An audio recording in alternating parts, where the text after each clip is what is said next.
नहमदुहु व नसल्ली अला रसूलिल करीम अम्मा बाद अऊज़ु बिल्लाहि मिनश शैतानिर रजीम बिस्मिल्लाहिर रहमानिर रहीम। आज मैं आपके सामने अल्लामा इलियास सत्तार साहब के मज़मून क्या अहमदी कादियानी जवाब दे सकते हैं से एक पॉइंट पेश करूँगी,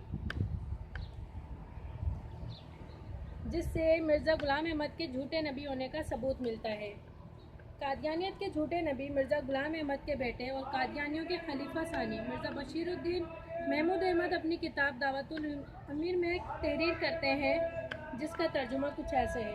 रसूल करीम सल्लल्लाहु अलैहि वसल्लम से मरवी है कि आप सल्लल्लाहु अलैहि वसल्लम ने हज़रत फ़ातिमा से इस मर्ज़ में जिसमें आप फ़ौत हुए फरमाया, जिब्राइल हर साल एक दफ़ा मुझे कुरान पढ़कर सुनाते थे, मगर उस दफ़ा 2 बार सुनाया और मुझे इस बात की खबर दी कि कोई नबी नहीं गुजरा जिसकी उम्र पिछले नबी से आधी ना हुई।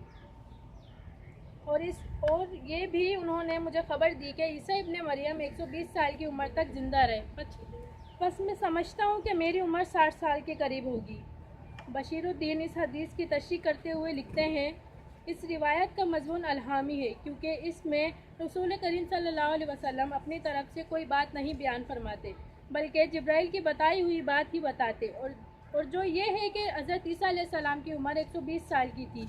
बस लोगों का ये ख्याल है कि आप सल्लल्लाहु अलैहि वसल्लम 32 या 33 साल की उम्र में आसमान की तरफ उठाए गए, जो कि गलत है, क्योंकि अगर मसीह इस उम्र में आसमान पर उठाए गए थे तो आप अलैहिस्सलाम की उम्र बजाय 120 साल के रसूल करीम के ज़माने तक तकरीबन 600 साल बनती है। और इसी सूरत में चाहिए था कि रसूल करीम सल्लल्लाहु अलैहि वसल्लम कम अज़ कम 300 साल तक उम्र पाते, मगर आन हज़रत सल्लल्लाहु अलैहि वसल्लम 63 साल की उम्र में फ़ौत हुए। जाना अलहामन आप सल्लल्लाहु अलैहि वसल्लम का बताया जाना कि हज़रत ईसा अलैहिस्सलाम की ज़िंदगी और आसमान पर आप सल्लल्लाहु अलैहि वसल्लम का बैठा होना रसूल करीम सल्लल्लाहु अलैहि वसल्लम की तालीम के सरासर ख़िलाफ़ है, और आप सल्लल्लाहु अलैहि वसल्लम अलहामात इससे रद्द करते हैं।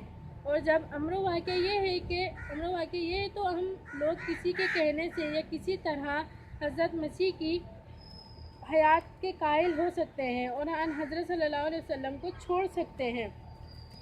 इसी बात से ये मालूम होता है कि अगर ईसा अलैहिस्सलाम की उम्र 120 साल है और उनके बाद नबी आए जिनकी उम्र 600 साल हुई, और इनके बाद बकौल मिर्ज़ा ग़ुलाम अहमद नाउज़ुबिल्लाह जो कि नबी हैं, तो उसकी उम्र 30 साल होनी चाहिए थी, जिससे वो 63 साल की उम्र में फ़ौत हुआ, और उसी तरह उसके बाद वाले नबी 15 साल की हुई। लिहाजा मिर्ज़ा ग़ुलाम अहमद अपनी ही किताब में झूठा नबी साबित होता है। सदक़ल्लाहु।